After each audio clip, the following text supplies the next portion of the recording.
Hello students, in this video we will discuss propagation or combination of error।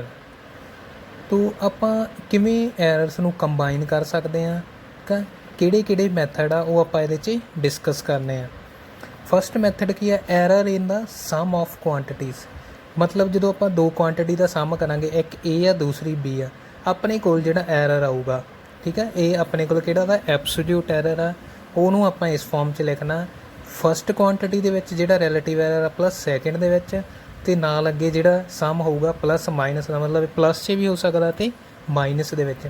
ਇਸੇ ਤਰ੍ਹਾਂ ਜਦੋਂ ਆਪਾਂ difference ਦੀ ਗੱਲ ਕਰਾਂਗੇ, ਡਿਫਰੈਂਸ ਦੇ ਵਿੱਚ ਵੀ ਆਪਣੇ ਕੋਲ ਕੀ ਆ, ਜਿਹੜਾ ਐਬਸੋਲਿਊਟ ਐਰਰ ਆ ਉਹਦਾ ਸਮ ਹੀ ਹੋਊਗਾ, ਸਾਈਨ ਸੇਮ ਹੀ ਰਹੂਗਾ ਪਲੱਸ ਅਤੇ ਮਾਈਨਸ ਦਾ। ਐਰਰ ਇਨ ਪ੍ਰੋਡਕਟ ਜੇ ਹੁੰਦੀ ਆ ਆਪਣੇ ਕੋਲ 2 ਦੀ ਹੋਵੇ 3 ਕੁਆਂਟਿਟੀ ਦੀ ਹੋਵੇ, ਆਪਾਂ ਜਿਹੜਾ ਫਾਰਮੂਲਾ ਯੂਜ਼ ਕਰਨਾ ਉਹ ਫਾਰਮੂਲਾ ਹੋਊਗਾ ਰਿਲੇਟਿਵ ਐਰਰ ਦਾ। ਕੀ ਸੀਗਾ ਰਿਲੇਟਿਵ ਐਰਰ ਜਾਂ ਫ੍ਰੈਕਸ਼ਨਲ ਐਰਰ? ਡੈਲਟਾ x/x ਇਸ ਫਾਰਮ 'ਚ ਲਿਖਣਾ ਆਪਾਂ ਨੂੰ, ਪਲੱਸ ਮਾਈਨਸ ਇਹ ਤਾਂ ਆਉਣਾ ਹੀ ਆਉਣਾ ਵਾ। A ਆ ਗਿਆ ਅੱਗੇ ਡੈਲਟਾ A/A ਲਿਖਾਂਗੇ, ਪਲੱਸ B ਆ ਗਿਆ ਡੈਲਟਾ B/B, ਠੀਕ ਆ। ਮਲਟੀਪਲਾਈ ਦਾ ਨਿਸ਼ਾਨ ਆ। ਜਿਹੜਾ ਐਰਰ ਆ, ਜਦੋਂ ਆਪਾਂ ਐਰਰ ਕੱਢਣਾ ਪ੍ਰੋਡਕਟ ਦੇ ਵਿੱਚ, ਆਪਣੇ ਕੋਲ ਕੀ ਆ ਜਾਊ ਪਲੱਸ ਦਾ ਸਾਈਨ। ਇਸੇ ਤਰ੍ਹਾਂ ਜਦੋਂ ਡਿਵੀਜ਼ਨ ਦੀ ਗੱਲ ਆਊਗੀ, ਡਿਵੀਜ਼ਨ ਦੇ ਵਿੱਚ ਵੀ ਆਪਾਂ ਸੇਮ ਫਾਰਮ 'ਚ ਲਿਖਣਾ ਵਾ। x ਆ ਗਿਆ delta x/x equal to A ਆ ਗਿਆ ਨੈਕਸਟ ਡੈਲਟਾ A/A, ਪਲੱਸ ਦਾ ਸਾਈਨ, ਮਤਲਬ ਜਦੋਂ ਵੀ ਕੁਆਂਟਿਟੀ ਚੇਂਜ ਹੋਊ ਆਪਾਂ ਪਲੱਸ ਦਾ ਸਾਈਨ ਹੀ ਲਾਉਣਾ ਵਾ। ਫਿਰ B ਆ ਗਿਆ ਡੈਲਟਾ B/B। ਨੈਕਸਟ ਜਿਹੜਾ ਆਪਣੇ ਕੋਲ ਮੈਥਡ ਆ ਉਹ ਕੀ, ਆਪਣੇ ਕੋਲ ਜੇ ਆਪਾਂ ਕਿਸੇ ਕੁਆਂਟਿਟੀ ਦੀ ਪਾਵਰ ਰੇਜ਼ ਕਰਦੇ ਹਾਂ, ਮਤਲਬ ਜੇ ਆਪਣੇ ਕੋਲ ਪਾਵਰ ਵਾਲੀ ਫਾਰਮ ਆ ਜਾਂਦੀ ਆ, ਫਿਰ ਆਪਾਂ ਐਰਰ ਨੂੰ ਦੇਖੋ ਕਿਵੇਂ ਲਿਖਣਾ। x ਇਕੁਅਲ ਟੂ ਆ ਫਾਰਮ ਦਿੱਤੀ ਆ, x ਨੂੰ ਉਸੇ ਤਰ੍ਹਾਂ ਡੈਲਟਾ x/x। ਇਹਦੇ ਵਿੱਚ ਆਪਾਂ ਕੀ ਕਰਨਾ, ਸਿੰਪਲ ਜਿਹੜੀ ਪਾਵਰ ਆ ਚਾਹੇ ਉਹ ਪਲੱਸ 'ਚ ਆ ਚਾਹੇ ਮਾਈਨਸ 'ਚ ਆ, ਉਹਨੂੰ ਆਪਾਂ ਅੱਗੇ ਲਿਆਉਣਾ, ਠੀਕ ਆ। ਫਿਰ A ਰਹਿ ਗਿਆ, ਪਾਵਰ ਅੱਗੇ ਆ ਗਈ। A ਕਿੰਨਾ ਵਾ ਡੈਲਟਾ A/A, B ਕਿੰਨਾ ਵਾ ਡੈਲਟਾ B/B, ਪਾਵਰ ਕੀ ਆ ਗਈ ਅੱਗੇ ਆ ਗਈ, ਠੀਕ ਆ। ਪਲੱਸ ਦਾ ਹੀ ਸਾਈਨ ਆਊਗਾ, ਪਾਵਰ ਚਾਹੇ ਪਲੱਸ 'ਚ ਹੋਵੇ ਚਾਹੇ ਮਾਈਨਸ 'ਚ, ਇੱਥੇ ਪਲੱਸ ਹੀ ਆਉਣਾ ਵਾ। ਇਹ ਕੁਛ ਫਾਰਮੂਲਾ ਸੀਗੇ ਜਿਹੜੇ ਆਪਾਂ ਐਰਰ ਨੂੰ ਕੰਬਾਈਨ ਕਰਨ ਦੇ ਲਈ ਯੂਜ਼ ਕਰਦੇ ਹਾਂ। ਹੁਣ ਇਹਨਾਂ ਦੇ ਬੇਸਡ ਹੀ ਆਪਾਂ ਨੂਮੈਰੀਕਲ ਕਰਦੇ ਹਾਂ ਤਾਂ ਕਿ ਇਹ ਫਾਰਮੂਲਾਸ ਤੁਹਾਨੂੰ ਕਲੀਅਰ ਹੋ ਜਾਣ। ਫਸਟ ਨੂਮੈਰੀਕਲ ਕੀ ਆ ਦੇਖੋ, 2 ਰਜਿਸਟੈਂਸ R1 ਐਂਡ R2 ਦੋਵਾਂ ਦੀ ਵੈਲਿਊ ਗਿਵਨ ਆ। ਕੋਈ ਵੀ ਆਪਣੇ ਕੋਲ ਰਜਿਸਟੈਂਸ ਆਪਾਂ ਨੂੰ ਇਸ ਫਾਰਮ 'ਚ ਲਿਖਦੇ ਹਾਂ, ਉਹਦੀ ਰੀਅਲ ਵੈਲਿਊ ਹੁੰਦੀ ਆ, ਅਤੇ ਜਿੰਨਾ ਵੀ ਉਹਦੇ 'ਚ ਐਰਰ ਆ ਸਕਦਾ, ਜਿੰਨੀ ਵੀ ਉਹਦੀ ਪੋਸੀਬਿਲਿਟੀ ਆ, ਉਹ ਆਪਾਂ ਪਲੱਸ ਜਾਂ ਮਾਈਨਸ ਕਰਕੇ ਉਹਦੇ 'ਚ ਲਿਖ ਦਿੰਦੇ ਹਾਂ। ਇਹ ਜਰਨਲ ਫਾਰਮ ਹੁੰਦੀ ਆ। ਆਰ ਕਨੈਕਟਡ ਇਨ ਸੀਰੀਜ਼ 'ਚ ਕਨੈਕਟ ਕੀਤਾ। Calculate the combined resistance with the error limit. ਆਪਾਂ ਕੰਬਾਈਨ ਰਜਿਸਟੈਂਸ ਪਤਾ ਕਰਨੀ ਆ। ਦੇਖੋ 10th ਦੇ ਵਿੱਚ ਆਪਣੇ ਕੋਲ ਫਾਰਮੂਲਾ ਸੀ ਸੀਰੀਜ਼ ਵਾਲਾ, ਕੀ ਸੀਗਾ ਫਾਰਮੂਲਾ R1 + R2, ਠੀਕ ਹੈ। ਇਹ ਸੀਰੀਜ਼ ਦਾ ਫਾਰਮੂਲਾ ਸੀ। ਆਪਾਂ ਨੂੰ ਕੰਬਾਈਨ ਕਿਹਾ, ਇਹ ਕੰਬਾਈਨ ਵਾਲੀ ਇਹ ਫਾਰਮ ਆ। ਹੁਣ ਆਪਾਂ ਕੀ ਕਿਹਾ ਸੀ, 2 ਕੁਆਂਟਿਟੀ ਆ ਗਈ, ਦੇਖੋ ਸਮ ਆ ਗਿਆ ਨਾ ਆਪਣੇ ਕੋਲ x equal to A + B। ਉਹਦੇ ਲਈ ਆਪਾਂ ਫਾਰਮੂਲਾ ਯੂਜ਼ ਕਰ ਲਾਂਗੇ। ਸਾਰਿਆਂ ਨਾਲੋਂ ਪਹਿਲਾਂ ਆਪਣੇ ਕੋਲ ਆਹ ਵਾਲੀ ਜਿਹੜੀ ਵੈਲਿਊ ਆ ਸਮਾਲ r ਯੂਜ਼ ਕੀਤੀ, ਆਪਾਂ ਸਮਾਲ ਯੂਜ਼ ਕਰ ਲਾਂਗੇ। R1 + R2, ਆਹ ਵਾਲੀ ਜਿਹੜੀ R1 ਦੀ ਵੈਲਿਊ ਹੁੰਦੀ ਆ, ਆਹ ਵਾਲੀ ਜਿਹੜੀ ਆ ਡੈਲਟਾ R1। ਇਸੇ ਤਰ੍ਹਾਂ ਕੀ ਹੋ ਜੂਗੀ R2, ਆ ਕੀ ਹੋ ਜੂ ਡੈਲਟਾ R2। ਸਿੰਪਲ ਆ, ਪੁੱਟ ਕਰ ਦਿਓ। R ਦੀ ਜਿਹੜੀ ਵੈਲਿਊ ਆਪਣੇ ਕੋਲ ਕਿੰਨੀ ਆ ਜੂ, R1 ਕਿੰਨਾ 100 ਪਲੱਸ R2 ਕਿੰਨਾ 150, ਕਿੰਨਾ ਬਣ ਗਿਆ ਇਹ 250 ਓਮ। ਓਮ ਇਹਦੇ ਯੂਨਿਟ ਹੁੰਦੇ ਆ ਰਜਿਸਟੈਂਸ ਦੇ, 250 ਓਮ। ਨੈਕਸਟ ਆਪਾਂ ਨੂੰ ਉਹਨੇ ਕੀ ਕਿਹਾ, ਰਿਲੇਟਿਵ ਐਰਰ ਤਾਂ ਆਪਾਂ ਨੂੰ ਐਬਸੋਲਿਊਟ ਐਰਰ ਤਾਂ ਪਤਾ ਕਰਨਾ ਹੀ ਪੈਣਾ। ਆਪਾਂ ਹੁਣੀ ਫਾਰਮੂਲਾ ਕੀਤਾ ਸੀ, ਇਹਨੂੰ ਕਿਹੜੀ ਫਾਰਮ 'ਚ ਲਿਖਾਂਗੇ, delta R equal to plus minus delta R1 plus delta R2। Small use ਕੀਤੀ ਆ, ਸਮੋਲ ਯੂਜ਼ ਕਰ ਲਾਂਗੇ ਆਪਾਂ, ਪਲੱਸ ਮਾਈਨਸ ਡੈਲਟਾ R1 ਕਿੰਨਾ 0.3 ਪਲੱਸ 0.5, ਕਿੰਨਾ ਬਣ ਗਿਆ ਇਹ ਪਲੱਸ ਮਾਈਨਸ 0.8। ਇਹ ਆਪਣੇ ਕੋਲ ਐਬਸੋਲਿਊਟ ਐਰਰ ਆ ਗਿਆ। ਇਹਦੀ ਜਰਨਲ ਫਾਰਮ ਕੀ ਹੋਊਗੀ, ਕੰਬੀਨੇਸ਼ਨ ਆਫ ਐਰਰ ਕਿੰਨਾ ਬਣ ਜਾਊਗਾ 250 ਪਲੱਸ ਮਾਈਨਸ ਐਬਸੋਲਿਊਟ ਐਰਰ ਕਿੰਨਾ 0.8 ਓਮ। ਇਹ ਕੀ ਆ ਜਾਊਗਾ ਆਪਣੇ ਕੋਲ ਕੰਬੀਨੇਸ਼ਨ ਆਫ ਐਰਰ ਰਜਿਸਟੈਂਸ, ਠੀਕ ਹੈ। ਇਹਦੀ ਕੰਬਾਈਨ ਫਾਰਮ ਆ ਗਈ। ਨੈਕਸਟ ਐਗਜ਼ਾਮਪਲ ਕੀ ਆਪਣੇ ਕੋਲ ਦੇਖੋ, initial and final temperature of the liquid measure to be ਆ ਅਤੇ ਇਹ ਵਾਲਾ, ਠੀਕ ਆ। ਇਨੀਸ਼ੀਅਲ ਦੇ ਫਾਈਨਲ ਟੈਂਪਰੇਚਰ ਦਿੱਤੇ ਆ, ਆਪਾਂ ਕੈਲਕੂਲੇਟ ਕਰਨਾ ਰਾਈਜ਼ ਇਨ ਟੈਂਪਰੇਚਰ। ਰਾਈਜ਼ ਦਾ ਮਤਲਬ ਕਿਵੇਂ ਪਤਾ ਲੱਗੂ ਆਪਾਂ ਨੂੰ, ਜੇ ਆਪਾਂ ਫਾਈਨਲ ਦੇ ਵਿੱਚੋਂ ਇਨੀਸ਼ੀਅਲ ਟੈਂਪਰੇਚਰ ਕੀ ਕਰਾਂਗੇ ਮਾਈਨਸ ਰਾਈਜ਼ ਇਨ ਟੈਂਪਰੇਚਰ। ਉਸੇ ਤਰ੍ਹਾਂ ਆਪਾਂ ਕੀ ਕਰਦੇ ਹਾਂ, ਇਸ ਨੂੰ ਇਨੀਸ਼ੀਅਲ ਵਾਲੇ ਨੂੰ T1, ਆ ਡੈਲਟਾ T1, ਆ ਕਿੰਨਾ ਬਣ ਜਾਊਗਾ T2 ਡੈਲਟਾ T2।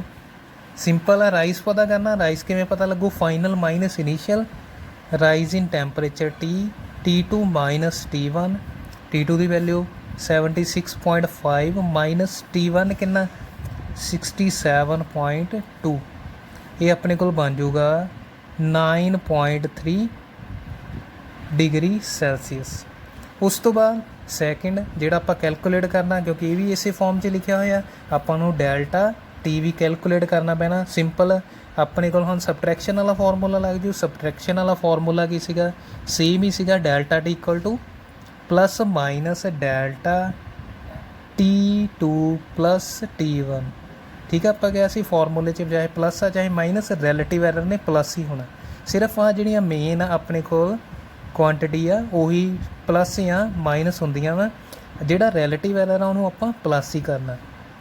ਕਿੰਨਾ ਬਣ ਜੂ ਪਲੱਸ ਮਾਈਨਸ T2 ਕਿੰਨਾ 0.3, T1 0.2, ਕਿੰਨਾ ਬਣ ਜੂ delta T equal to plus minus 0.5। Rise in temperature ਕਿੰਨਾ ਆ ਗਿਆ, ਕਿੰਨੀ ਚੇਂਜ ਹੋ ਗਈ ਦੇਖੋ 9.3 ਪਲੱਸ ਮਾਈਨਸ 0.5 ਡਿਗਰੀ ਸੈਲਸੀਅਸ। ਆ ਇਹਦਾ ਆਨਸਰ ਬਣ ਜੂ। ਨੈਕਸਟ ਜੋ ਆਪਣੇ ਕੋਲ ਐਗਜ਼ਾਮਪਲ ਆ, ਦਾ ਪੋਟੈਂਸ਼ੀਅਲ ਡਿਫਰੈਂਸ ਆਫ ਆ V। ਪੋਟੈਂਸ਼ੀਅਲ ਡਿਫਰੈਂਸ ਨੂੰ V ਨਾਲ ਡਿਨੋਟ ਕਰਦੇ ਆ। ਉਹਦੀ ਫਾਰਮ ਦਿੱਤੀ ਹੋਈ ਹੈ ਇੰਨੇ ਵੋਲਟ ਅਪਲਾਈਡ ਕਰੋਸ ਆ resistance of 8 plus minus 2 Om. Calculate the current with error limit. ਆਪਾਂ ਕਰੰਟ ਫਾਈਂਡ ਕਰਨਾ। ਹੁਣ ਦੇਖੋ ਆਪਾਂ 10th ਦੇ ਵਿੱਚ ਓਮਸ ਲਾ ਕੀਤਾ ਸੀ। ਓਮਸ ਲਾ ਦਾ ਫਾਰਮੂਲਾ ਕੀ ਸੀ, V ਇਕੁਅਲ ਟੂ IR। ਜੇ ਤਾਂ ਆਪਾਂ ਨੂੰ ਸਟੇਟਮੈਂਟ ਦੇ ਵਿੱਚ ਵੋਲਟੇਜ ਪਤਾ ਕਰਨ ਲਈ ਕਿਹਾ ਹੁੰਦਾ, ਠੀਕ ਹੈ, calculate the voltage with error limit, ਫਿਰ ਆਪਾਂ ਨੂੰ ਕਰੰਟ ਅਤੇ ਰਜਿਸਟੈਂਸ ਦਿੱਤੀ ਹੋਣੀ ਸੀ। ਹੁਣ ਆਪਾਂ ਨੂੰ ਵੋਲਟੇਜ ਅਤੇ ਰਜਿਸਟੈਂਸ ਗਿਵਨ ਆ, ਕਰੰਟ ਕੈਲਕੂਲੇਟ ਕਰਨਾ। ਕਿਹੜਾ ਫਾਰਮੂਲਾ ਬਣ ਜੂ I ਇਕੁਅਲ ਟੂ V/R। ਠੀਕ ਆ, ਹੁਣ ਆਪਾਂ ਨੂੰ ਕੁਛ ਵੀ ਰਜਿਸਟੈਂਸ ਦੇ ਵਿੱਚ ਐਰਰ ਕੈਲਕੂਲੇਟ ਕਰਨ ਲਈ ਕਹਿ ਸਕਦੇ ਆ, ਵੋਲਟੇਜ 'ਚ ਕਹਿ ਸਕਦੇ ਆ, ਕਰੰਟ 'ਚ ਕਹਿ ਸਕਦੇ ਆ। ਆਪਾਂ ਨੂੰ ਆਹ ਫਾਰਮੂਲਾ ਯਾਦ ਰੱਖਣਾ।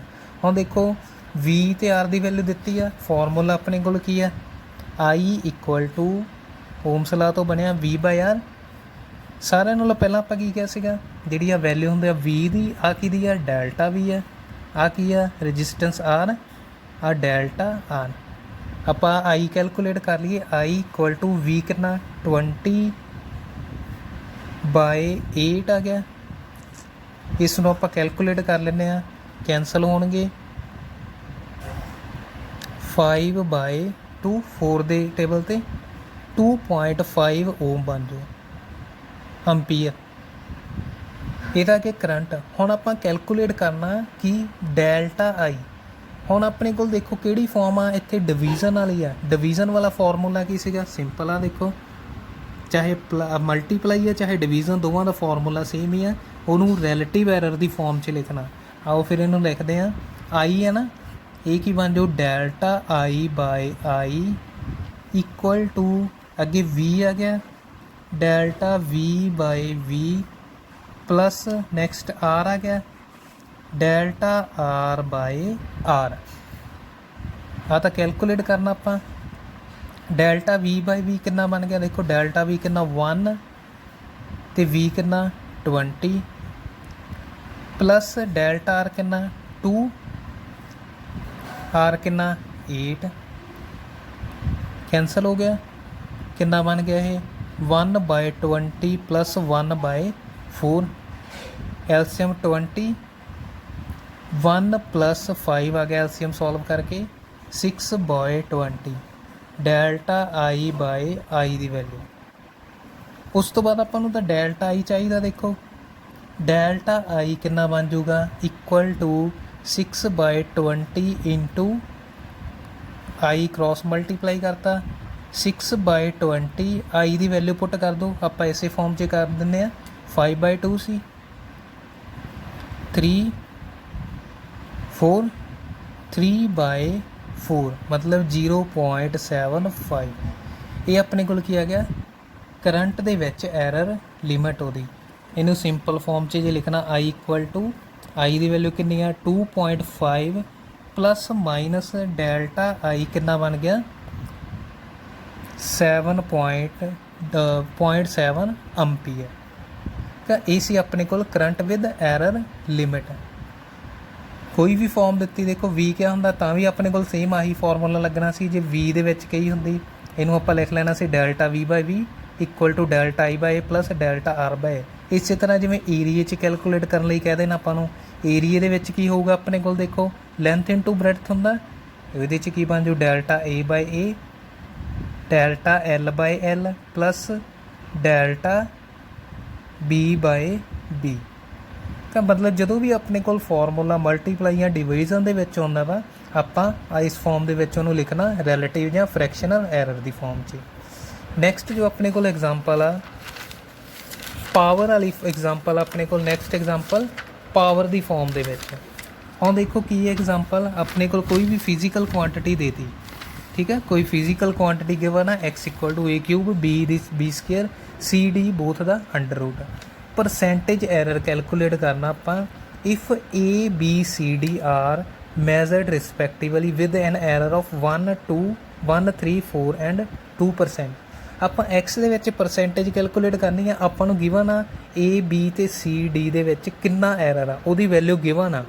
ਹੁਣ ਦੇਖੋ ਆਪਾਂ ਨੂੰ ਨੇ ਕੀ ਕਿਹਾ, ਐਰਰ ਕੈਲਕੂਲੇਟ ਕਰਨ ਲਈ ਕਿਹਾ ਪਰਸੈਂਟੇਜ ਐਰਰ। ਆਪਾਂ ਨੂੰ ਪਰਸੈਂਟੇਜ ਦਾ ਫਾਰਮੂਲਾ ਪਤਾ ਹੋਣਾ ਚਾਹੀਦਾ, ਕਿਹੜੀ ਫਾਰਮ 'ਚ ਸੀ ਡੈਲਟਾ x/x ਇੰਟੂ ਨਾਲ ਆਪਾਂ 100 ਦੇ ਨਾਲ ਮਲਟੀਪਲਾਈ ਕਰਦੇ ਹਾਂ। ਦੇਖੋ ਇਹਨੂੰ ਕਿਸ ਤਰ੍ਹਾਂ ਕਰਨਾ, ਪਾਵਰ ਵਾਲਾ ਆ ਗਿਆ ਨਾ, ਪਾਵਰ ਵਾਲਾ ਆਪਾਂ ਦੇਖੋ ਕੀ ਕਿਹਾ ਸੀਗਾ, ਪਾਵਰ ਦੇ ਵਿੱਚ ਆਪਾਂ ਕੀ ਕਿਹਾ ਸੀਗਾ, ਪਾਵਰ ਅੱਗੇ ਆ ਜੂਗੀ ਇਹਨੂੰ ਰਿਲੇਟਿਵ ਐਰਰ ਦੀ ਫਾਰਮ 'ਚ, ਪਾਵਰ ਅੱਗੇ ਰਿਲੇਟਿਵ ਐਰਰ ਦੀ ਫਾਰਮ 'ਚ। ਹੁਣ ਦੇਖੋ ਇਸੇ ਤਰ੍ਹਾਂ ਆਪਾਂ ਇਹਨੂੰ ਕਰਾਂਗੇ, ਆਹ ਸਟੇਟਮੈਂਟ ਗਿਵਨ ਆ, ਇਹਨੂੰ ਲਿਖਾਂਗੇ ਆਪਾਂ delta x/x equal to power 3 ਅੱਗੇ A ਆ ਗਿਆ, ਅੱਗੇ A ਨੂੰ ਕੀ ਲਿਖਾਂਗੇ ਡੈਲਟਾ A/A ਪਲੱਸ ਦਾ ਸਾਈਨ ਪਲੱਸ ਹੀ ਆਊਗਾ 2B ਡੈਲਟਾ B/B। ਹੁਣ ਦੇਖੋ ਅੰਡਰ ਰੂਟ ਦੋਵਾਂ ਦੇ ਉੱਤੇ ਆ, ਅੰਡਰ ਰੂਟ ਦਾ ਮਤਲਬ ਕੀ ਹੁੰਦਾ ਪਾਵਰ 1/2, ਇਹਦਾ ਮਤਲਬ C ਦੀ ਪਾਵਰ ਵੀ 1/2 ਆ ਅਤੇ D ਦੀ ਪਾਵਰ ਵੀ 1/2 ਆ, ਪਲੱਸ 1/2 ਆ ਗਈ ਕਿਉਂਕਿ ਦੋਵਾਂ ਦੀ ਪਾਵਰ ਅੱਗੇ ਲੈ ਕੇ ਆਉਣੀ ਆ ਡੈਲਟਾ C/C ਪਲੱਸ D ਦੀ ਵੀ 1/2 ਡੈਲਟਾ D/D। ਹੁਣ ਆਪਾਂ ਨੂੰ ਜਿਹੜੀ ਐਰਰ ਦਿੱਤਾ ਹੋਇਆ A B C D ਦੇ ਵਿੱਚ ਉਹ ਪਰਸੈਂਟੇਜ ਦੀ ਫਾਰਮ 'ਚ ਆ। ਪਰਸੈਂਟੇਜ ਲਈ ਆਪਾਂ ਸਿੰਪਲ ਕੀ ਕਰਨਾ 100 ਲਈ ਮਲਟੀਪਲਾਈ ਕਰ ਦਿਓ, ਮਲਟੀਪਲਾਈ ਬੋਥ ਸਾਈਡ ਬਾਏ 100 ਨਾਲ ਮਲਟੀਪਲਾਈ ਕਰਾਂਗੇ delta x/x into 100 equal to 3 delta A/A into 100 plus 2 delta B/B into 100 plus 1/2 delta C/C into 100 plus 1/2 delta D/D into 100। हरेक टर्म के नाल मल्टीप्लाई होना 100 ने। हुण देखो अपने कोल परसेंटेज वाली फॉर्म बन गई, ਇਹਦੇ 'ਚ ਜਿਹੜੀ ਪਰਸੈਂਟੇਜ ਆਊਗੀ, ਠੀਕ ਆ, percentage error in x 3 A ਦੇ ਵਿੱਚ ਕਿੰਨੀ ਪਰਸੈਂਟੇਜ ਦਿੱਤੀ ਹੋਈ ਆ, ਹੁਣ ਇਹਨਾਂ ਦੀ ਵੈਲਿਊਜ਼ ਗਿਵਨ ਆਪਾਂ ਉਹੀ ਸਿੰਪਲ ਪੁੱਟ ਕਰਨੀ ਆ 1% ਪਲੱਸ B 'ਚ ਕਿੰਨੀ ਦਿੱਤੀ ਆ 3 2 ਇੰਟੂ 3%, C 'ਚ 4% ਆ 1/2 ਇੰਟੂ 4%, D 'ਚ ਕਿੰਨੀ ਆ 2% 1/2 ਇੰਟੂ 2%, 3% ਬਣ ਗਿਆ 3 ਇੰਟੂ 1% प्लस 6% बन गया, आ कैंसल होके कितना परसेंट रह गया 2%, 2 नाल 2 कैंसल हो गया 1% बच गया अपने को। टोटल किन्ने परसेंटेज हो गई अपने को 9 12%। एक्स दे विच जिहड़ा परसेंटेज एरर आया कितना आ गया 12%। इसी अपने को combination of error they question. Thanks.